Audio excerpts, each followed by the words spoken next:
Guitar ruts are a very, very real thing. And sometimes gaining a new perspective on your guitar can be incredibly difficult. And this leads to a ton of frustration, and sometimes it even leads to giving up on the guitar as a whole. Which is why on today's episode, I'm going to encourage you to actually lay down your guitar. Yes, you heard me correctly. Just lay down your guitar. You'll see what I mean on today's Acoustic Tuesday show. Hey TAC family, welcome to episode 304 of the Acoustic Tuesday show, a show packed full of inspiration and fun designed to help you get more progress, fulfillment, and joy from your acoustic guitar journey. Throughout today's episode, I will be keeping you in the loop with some acoustic news you can use, including a truckload of new music, an epic rig rundown, and much, much more. But first, let me help you gain a new perspective on your acoustic guitar. I think one of the leading causes of guitar ruts is feeling like you're doing the same thing on your guitar. And one of the best ways to break out of that is to get a new perspective. And one of the best ways to get a new perspective on your acoustic guitar is to try a completely different instrument. Now you're thinking to yourself, Tom, I'm not really interested in trying a new instrument. I don't want to learn about a new instrument. I don't want to go shopping for a new instrument. It just doesn't interest me at all. Well, you don't have to, because your acoustic guitar can be a completely different instrument. What I want to encourage you to do is to play your guitar lap style. Now, over the last few episodes of the Acoustic Tuesday show, I've shown off some vintage acoustic square neck guitars. I've shown off some square neck dobro guitars, or square neck resonator guitars rather, commonly referred to as dobros. And this got me thinking, one of the things that catapulted my understanding of playing the acoustic guitar in a standard fashion was playing the guitar lap style. That being the case, I want to share a few things that playing the guitar lap style with a slide will help you see. And I've got about, I'd say, 5 of them. And the very first thing that playing guitar lap style will provide you is a new perspective on the instrument. You're looking at the fretboard in a completely different way. So maybe I should rephrase that and say, you're gaining a new perspective of the fretboard. Instead of looking at the fretboard kind of top down, where you see the low E string, it's closest to you, and the high E string is furthest away, and you're not really getting a sense of connections or patterns, looking at the guitar flat, laying in your lap, gives you a whole new roadmap of the fretboard. All of a sudden, you're going to start making connections that you otherwise wouldn't have because of the way you're actually looking at the fretboard. So yes, just turning your guitar on its side and laying it in your lap will allow you to visualize the fretboard in a completely different way. And in doing so, when you go back to standard playing style, you'll have that knowledge, you'll have that alternate view of the fretboard. Furthermore, another advantage of playing lap style guitar is that oftentimes it uses open tunings. So you gain this wonderful view of an open tuning, open D, D-A-D, F-sharp, A-D, low to high, or maybe bluegrass, G, G-B-D, G-B-D, low to high, or a standard open G, which would be D, G, D, G, B, D, low to high. It's really nice to look at these tunings in a way that's just laid out in front of you. Again, as opposed to standard playing where you almost have to kind of look around the fretboard and see what the heck is going on. Looking at it flat allows you to analyze these tunings. It allows you to see chords, see chord shapes, see scale shapes in a different way and connect them in ways that maybe were previously hidden to you. And in my opinion, looking at alternate tunings from that, we'll call it a helicopter view, is one of the most revelatory experiences because you see chords, especially if you're a music theory geek, you can see the first, the third, and the fifth of the chord, and you can make all these adjustments that will further inform your standard acoustic guitar playing, even in standard tuning. That doesn't mean you can't take some of those alternate tunings into your standard way of playing. So far we have a new perspective of the fretboard. We have open tunings. Another thing that lap style playing will provide you is a better understanding, a better technical knowledge and comprehension of finger picking. Whenever I play dobro in a bluegrass band, or if I play just a solo composed piece on one of those vintage square neck acoustic guitars, I notice that my finger picking game gets ramped up. Because of the way I'm playing, and again, looking at the strings top down, I can see my finger picking fingers. I can see patterns. I can see hangups that it has, that they have. And furthermore, I take that information when I go play guitar in a standard way. So being able to look at your picking hand top down is incredibly informative. It just illuminates the successes you have and also some of the hangups that you might have as well. Again, it's all a matter of perspective. And I'm actually talking about the visual perspective of the guitar. Next up, we have ear training. And this is an enormous one and one of the biggest benefits of lap style playing. Now, when I talk about lap style playing, I'm talking about looking at the guitar top down. It's laying flat in your lap, playing it with finger picks and a slide bar. That's why I say ear training is a huge, huge benefit of lap style playing. You know, when you're playing guitar standard, you're fretting chords and you're not really thinking about how those individual notes sound. You're thinking about, I put my finger on the first fret of the B, and I put my finger on the second fret of the D and the third fret of the A, and I make a C chord, and it all sounds good. When you play lap style, the frets on the fingerboard are there simply as a visual reference. Your bar, the slide, is the movable fret. So you have the opportunity to be very, very much out of tune. So playing lap style with a slide allows you to hear the note, hear when it's in tune, hear when it's out of tune. Something that is invaluable as a musician, as a guitar player. When you're playing with others, this is a skill that you can call upon at any given point in time, and really, it helps you out a ton. And I think if I was to say one main benefit of playing lap style guitar would be that ear training. Because I hear things differently now because of that slide. It's a more fluid note. You don't have a distinct stop point and start point like you do with actual frets. Again, you're moving the frets, so you can hit some real doozers, some slightly flat notes that sound, ugh. You can slide past a note. It sounds a little bit too sharp. It sounds like, ugh, what's going on? So having that slide bar and playing guitar lap style gives you the perspective to see the frets, but also hear whether you're in tune or not. It's really amazing. And even if this is something that is completely foreign to you, I'm going to share some things coming up that will help you get started on this today. You don't have to get a new instrument. You just have to get a couple of accessories and you'll be well on your way to looking at the guitar completely different. And even if you only do it as a simple experiment, it will inform the regular way that you do play guitar. And finally, one of the things that lap style guitar provides is innovation through limitation. One of the coolest things, one of the coolest phenomena. You get the idea. One of the coolest things that I've noticed is that playing lap style guitar offers some interesting open doors for creativity, but conversely, it has some limitations as well. You're playing with a straight slide bar. You can't manipulate strings in different areas unless you angle the bar. But you're kind of dealing with a very straight geometry, if you will. That being the case, that's a huge limitation to slide playing or lap style playing.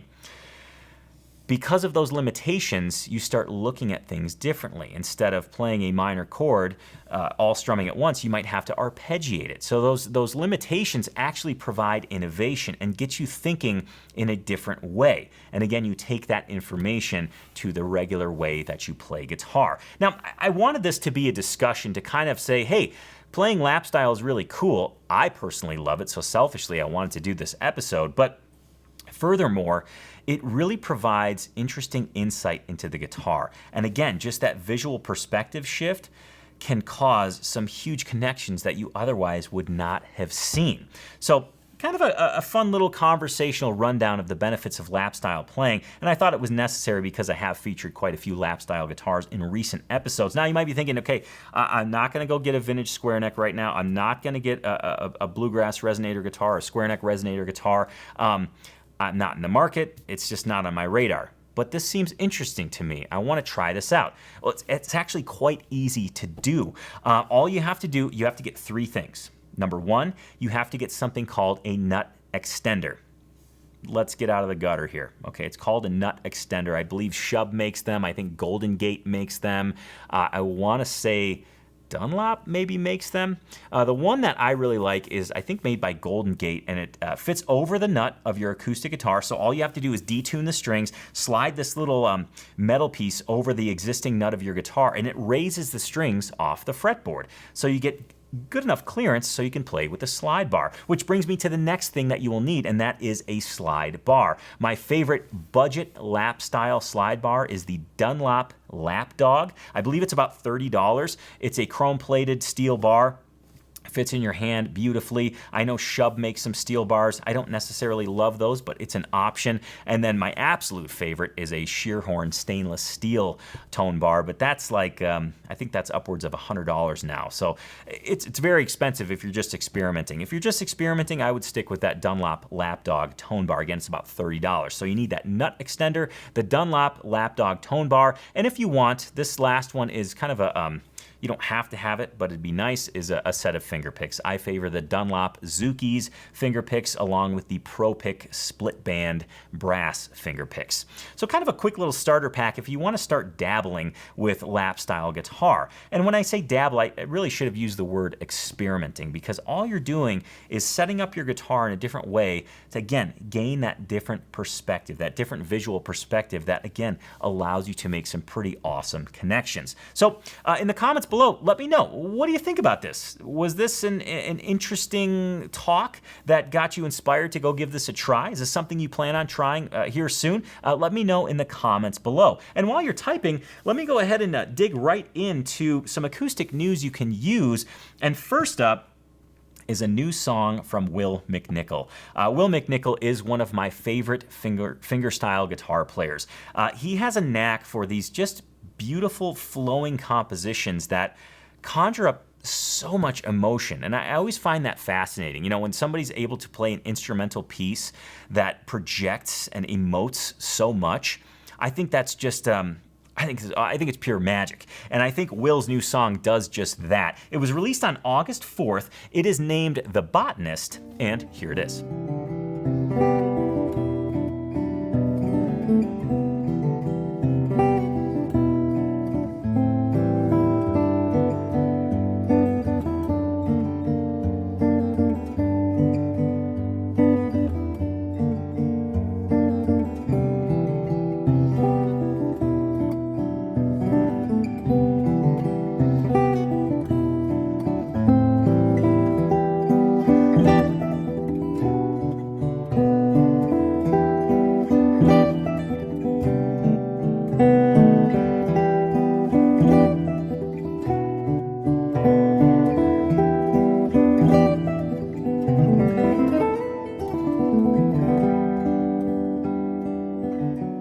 Now something for Resonator guitar fans, or soon-to-be Resonator guitar fans, or folks that want to be Resonator guitar fans but just don't know enough about the instruments at all.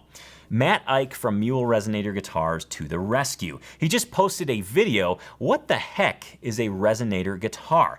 And there's a lot that goes into a resonator guitar. There's different types, there's different styles, and Matt gives you the full rundown. This video is about 6 minutes long. We're not gonna look at the whole thing. We're just gonna look at a quick little chunk, but if you want a nice, condensed, Cliff's Notes version of what the heck a resonator guitar is, this is a video for you. Let's take a quick look at a small portion of this video. So there's 3 types of resonator guitars.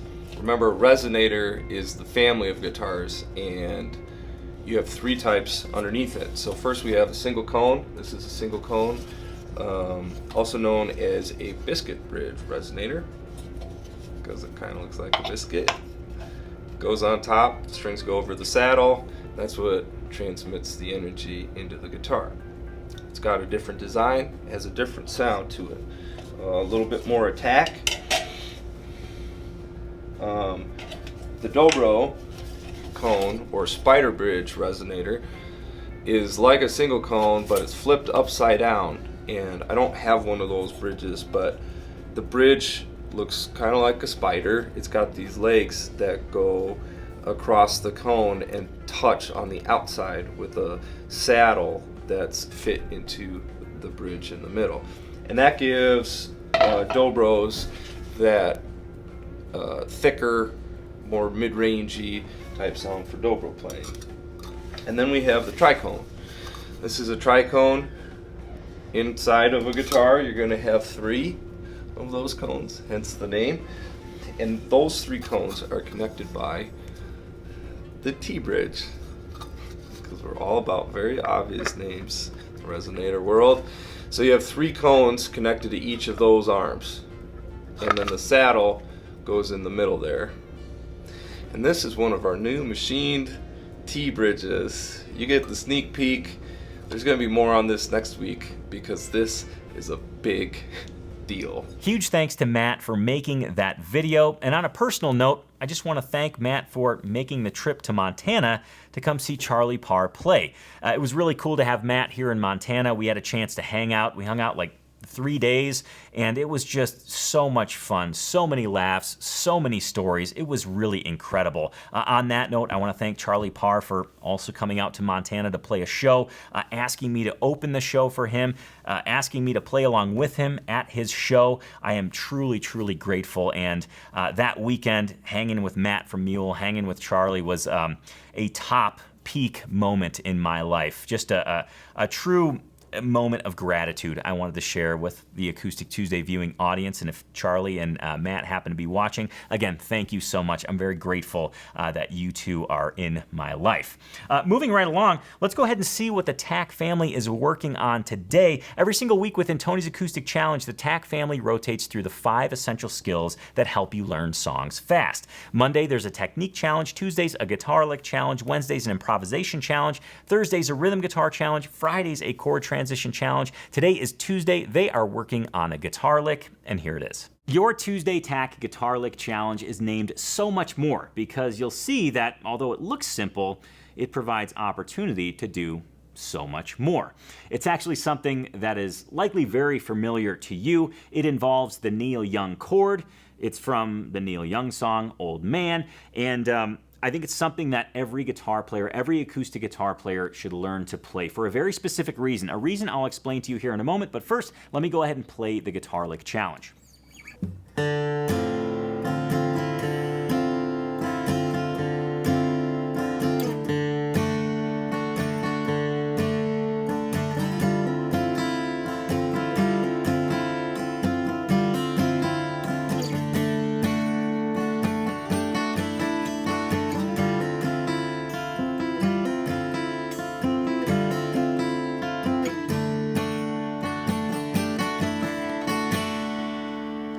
Yes, it's the intro to Old Man. It's something that I find really fun and almost hypnotic to play because it uses this weird D minor 9 chord. It's like it's a real heartstring puller. And it's the same shape when you go back down to the D, with the exception of your lowering your middle finger down. So it's really easy to play, but also really fun and rewarding. Kind of a perfect storm, if you will. Now, before I dig into why this is such an important thing and why it does offer so much more, TAC fam, to learn this note for note, please log in. This is your daily challenge. Click on Start Challenge. That'll take you to the teaching video. Once you're through with that, you can move to the play along video, adjust it to a speed that's comfortable for you. And if you want to pull up that tab right alongside the video, you can do that. Just click on that tab icon in the lower right-hand corner. Okay, so this lick, what's the musical context? Well, for this particular lick, the musical context is Old Man. I'm pretty sure you can't play any piece of this outside of Old Man and have it be digested easily by the listener without them saying, hey, that's that Neil Young song.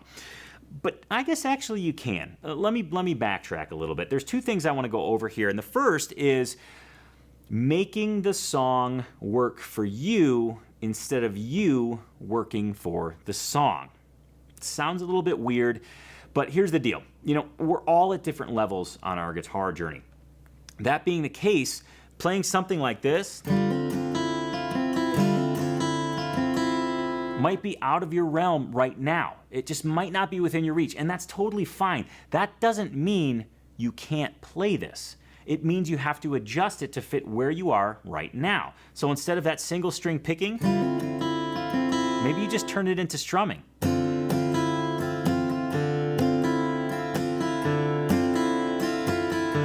Right? That's an option for you. Maybe you just want to add a little bit of spice, but nothing crazy. Add that hammer on.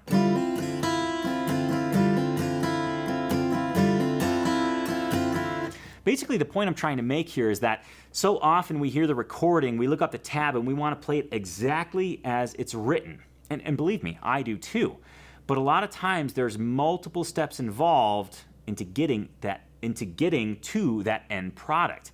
That being the case, don't be fearful of adjusting the song to work to where you're at, or to work for you where you're at.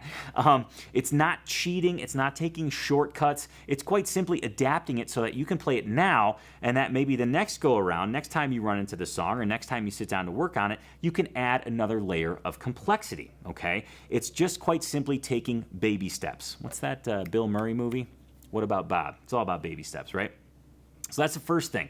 The second thing that I think this lick really does a great job of portraying is how powerful chord modifications are. Now, chord modifications, for the sake of definition, or at least the definition I use, is taking a chord, holding it down, and then really just messing with your fingers to find other cool sounds. Okay, very not a music theory definition, but something that makes me remember what a chord modification is, right? So holding down a D chord, right? Lift up your middle finger. Lower it back down. Lower your pinky to the 3rd fret of the high E. Lift it back up. Lift up your index finger off the G string. Right? There's all sorts of modifications, not just limited to that D chord. You could do it with a C chord, G chord,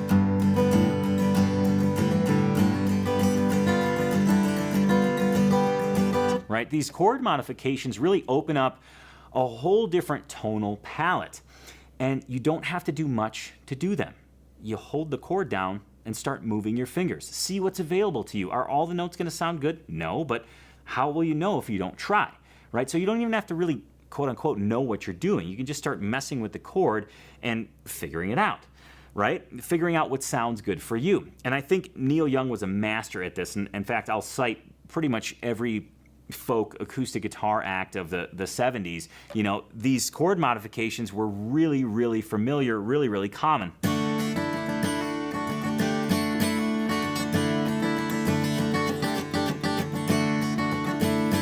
mean, you even see it up here when he does the quote-unquote Neil Young chord.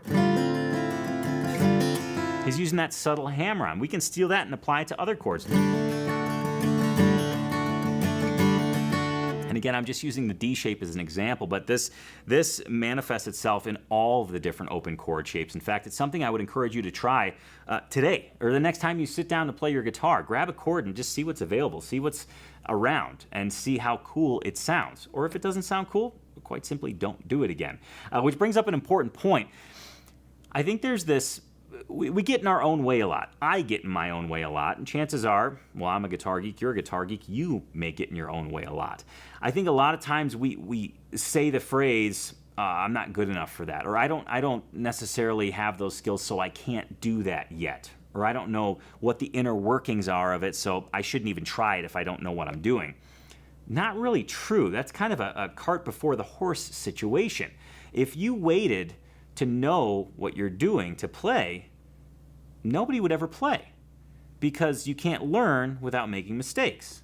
Conversely, if you just dive in and start doing stuff, those mistakes, those successes will lead you to those lessons, will lead you to those important little nuggets that will allow you to continue to progress, will allow you to continue to grow as a guitar player. So instead of waiting to know everything, dive in. Because by diving in, you'll make the mistakes, you'll have the successes, and ultimately you will grow and accumulate knowledge instead of sitting on the sidelines and waiting for it to magically come to you. Something that I wish young Tony would have known when I was first getting into guitar, but I'm glad I have that perspective now, and I hope that me sharing that perspective helps you out on your guitar journey. Go ahead and take a risk. It's really fun. What's the worst thing that can happen? It sounds crummy. If it sounds crummy, don't do it again.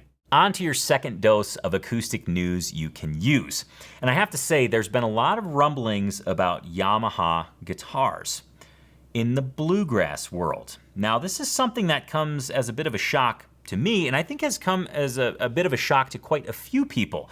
But I've seen Yamaha guitars make these absolutely stellar dreadnoughts that are literal cannons, that find themselves very much at home in the bluegrass world.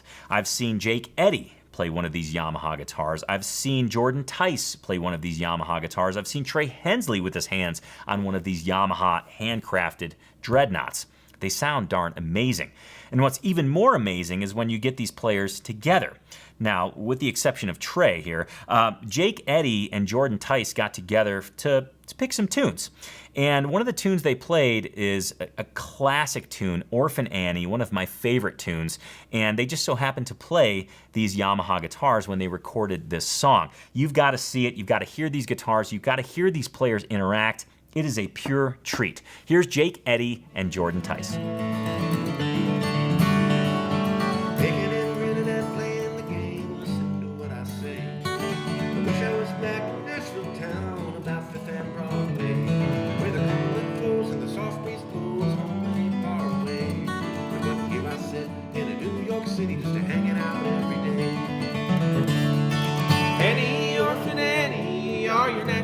Still warm.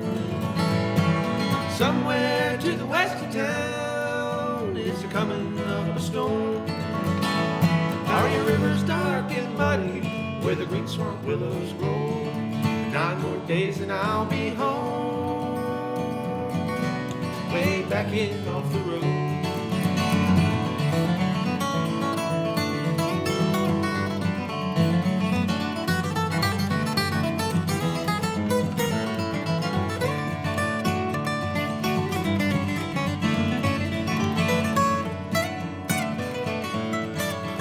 Now, a podcast recommendation for you. Inside the Musician's Brain with Chris Pandolfi. That name may ring a bell because Chris was on my list of must-hear banjo players, a show that I did quite a few episodes back. And his most recent guest, Allison Brown, was also on the must-hear banjo players list. I love this podcast because Chris is just an awesome interviewer. He seems to ask these questions that pull out some really awesome perspective from the guests that he's interviewing and some really juicy, dare I say, philosophical nuggets. And the Allison Brown interview was no exception. Here's a quick little excerpt from that interview. You know, it was pretty much in your face all the time because any time I played anywhere, it was pretty much guaranteed somebody would come up to me and say, "You sure do pick good for a girl." So it was impossible not to be aware of the fact that you were an anomaly. My feeling was always, you know, just to try to be as good as I could be on the banjo, and then if I could be really good, then I would have an opportunity to do what I wanted to with it.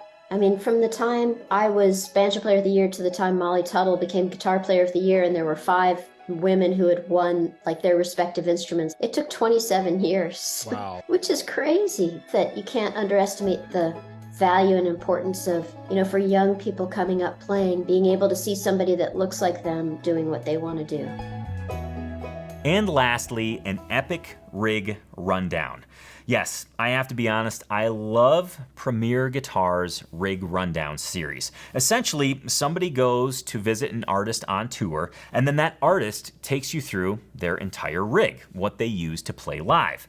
Well, the most recent artist that they had was Billy Strings, and you want to talk about a monster rig.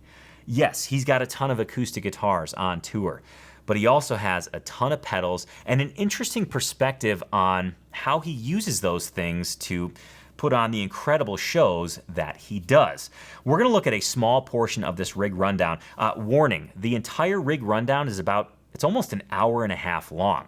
And I have loved watching every second of it. It's really cool to get insight on why Billy chooses the certain guitars that he does, why he chooses certain pedals that he does. It's really, really cool.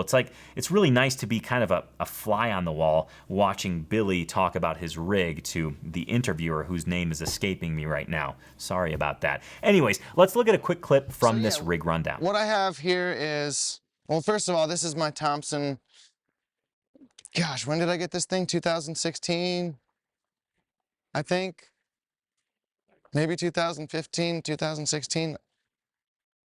I don't know, maybe. I really am not good with numbers or years and memory, but got real good memory. It's just short. But anyways, it's not 10 years old yet. So, but it's been through hell with me, and This guitar sounds the best to me plugged in with the pickup. And this pickup's been in here since I got it, and I've tried other guitars. I have plenty of guitars with the K&K, and I will run it through the Grace DI just the same, but this guitar in particular, for a pickup, it sounds good. Yeah, which is hard to do, you know, anyone that's trying to mic an acoustic, it's hard to get an acoustic to sound like an acoustic a lot of times, you know? Yeah, so I really like the K&K on this guitar, and like I said, I've tried other guitars, and every time I come back to this one because it's Old Faithful. It's Get just that. Home. and the neck, something about the neck is just really good for me. But yeah, I guess since I've seen you guys, you know, it's the same K&K pickup, but I don't know if I had this going on I don't last think so. time. And also, this might be new. I could be wrong, but what's that, Yeah. what's that switch do? So I have the K&K transducers here under the bridge, and then I also have this K&K magnetic pickup, and the reason for that, and this ugly thing that most people hate, get a lot of hate mail about it. So I'll run it through an amp, you know.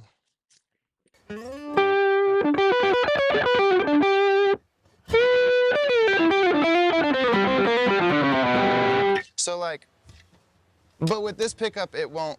It sounds really bad, and when the PA is on, it will just feed back immediately. Yeah. So I spent a couple years trying to figure out how to, you know, because I played metal when I was a teenager and stuff, and there's a part of my guitar playing that I can't access when I'm just, you know, flat picking. Sure. So I pretty much, my whole thing is I just want to be able to access all of it. Like, I'm not just trying to play bluegrass. I'm not just trying to play one thing or another. I just like a lot of different music, and I like the stuff that I grew up hearing. And I'd like to be able to soar into a rock and roll, you know, more like classic rock, Hendrix style solo or something, or like play Black Mountain Rag. And on those gear-infused notes, I think it's a great time to wrap up the Acoustic Tuesday show for this week. You'll notice that I've had a different coffee mug because since our youngest son Grayson was born, I haven't had a lot of sleep. So I've opted for, instead of a coffee mug, I've opted for the coffee thermos, conjuring up my dad. Anyways, this provides enough fuel for me to get through the day. Don't really know why I wanted to share that with you, but I just thought maybe you thought it was odd I was using this tiny little mug. Anyways, again, on those gear-infused notes, I think it's a great time to wrap up the Acoustic Tuesday show for today. But first, let's take a sneak peek into next week. And next week, I'll be showing you the 3 bourgeois guitars from my Guitarsenal. They are all very different, and I cannot wait for you to see them, get the specs, and really hear why I chose each of them to be a part of my Guitarsenal. That's coming up next week on the Acoustic Tuesday show. Remember, you can catch Acoustic Tuesday every single Tuesday at 10 a.m. Mountain Time. Before I let you go for today, please do remember this. Your guitar success, however you define it for yourself, is directly related to your guitar routine. So please invest the time in developing your guitar routine and make sure to have fun every single day that you play. Thank you so much for joining me today. Thank you for sharing your valuable time with me, and I'll see you next Tuesday on the Acoustic Tuesday show. Cheers to you, be nice, and play guitar.